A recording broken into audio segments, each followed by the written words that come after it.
Apa beza bread dish dengan bread drum? Jom Viko explainkan. Sebelum ni boleh save dulu video. Yang mana belum follow Viko lagi, boleh tekan follow. Banyakkan model kereta Toyota akan pakai bread dish kat belakang dengan depan. Hanya untuk yang low spec, dia akan pakai bread drum. Macam kita punya Yaris E-Spec dengan Vios E-Spec. Untuk bread dish, dia lebih respon dan lebih cengkam pada bread drum. Sebabnya dia create dari luar dengan dalam dia sekali. Masa you nak berhentikan kereta, you nak brake, dia lebih cepat sikit berhenti.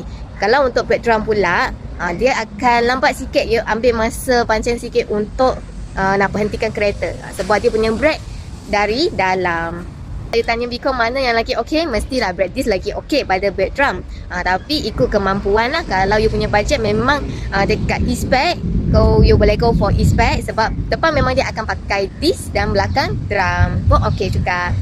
So, kalau korang rasa video ni berguna, boleh tolong Viko like, komen and share kat kawan-kawan.